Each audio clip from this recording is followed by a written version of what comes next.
So, ito na mga master yung ating inverter. Solar inverter na kinabit natin dati pa. So, ngayon, in-apply ko siya ng net metering. Ngayon, nung na-inspect yung aming kinabit doon sa labas na conduit pipe at saka yung rec meter na meter base, hindi in-approve ng inspector. So ngayon pinalitan ko na siya tapos nilipat doon sa labas. So ngayon gumagana na uli siya. So bali ang load niya ay isang aircon 1 HP tapos electric fan. So total ngayon is nasa 858 watts yung harvest. So yan, ito yung kanyang protection device, DC breaker at saka surge protection. Ito naman yung AC breaker.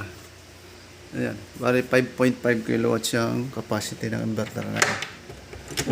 So tapos ito yung papuntang labas.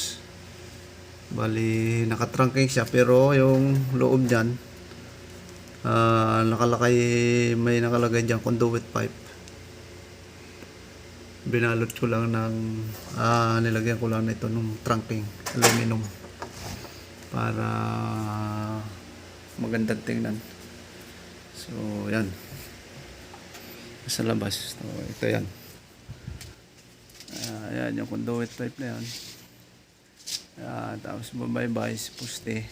So dati kasi yan dito nakalagay yan yung meter base dito banda, yung rec meter. So ngayon hindi nga in-approve, tapos to nilagyan ko ng konkreto to para pagkapitan ng rec meter. So yan na ngayon siya. Yan. So ito ay for inspection na lang ulit. Sana ma-approve na.